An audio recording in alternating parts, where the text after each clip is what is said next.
already know what it is. Your boy Cliff Pro, man. What y'all need to talk to me about this time, man?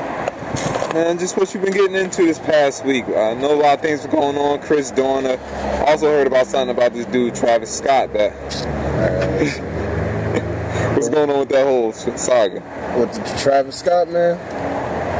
The whole situation with him, like he's a pretty good artist. I'll never take that away from him. He's a good artist. He's a young kid and shit.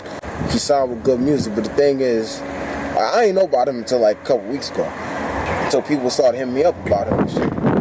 Like he has a new mixtape called Pharaoh EP, and everybody knows me. Everybody been hitting me up like this dude got like basically the same name mixtape as you.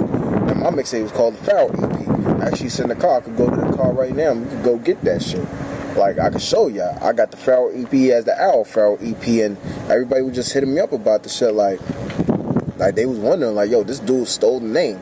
And the Pharaoh EP was successful. So it was on a lot of websites. It was all over the place. You know what I mean? I was selling at least like a good couple thousand copies in Jersey and New York alone. So people know about this tape.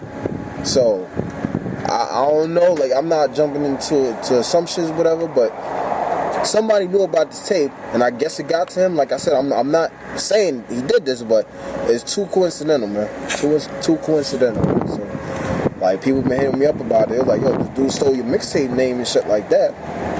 And not only that, the Pharaoh EP was copywritten at that, so it was like, yeah, like why you gonna let him take your shit like that? I mean, people wanted me to diss him, but I'm not into that shit. Like I don't diss niggas. Like I just snuff the shit out these rap niggas and shit. Like people know that already, but I don't have no problems with him. Just got to clear the situation up, and now I just want to know like what's going on. I want to hear his side of the story. Like, like I said, I don't know if it was him or somebody in his team, but it's too coincidental. I'm not making assumptions, but it's too coincidental that we both had like basically the same exact mixtape name.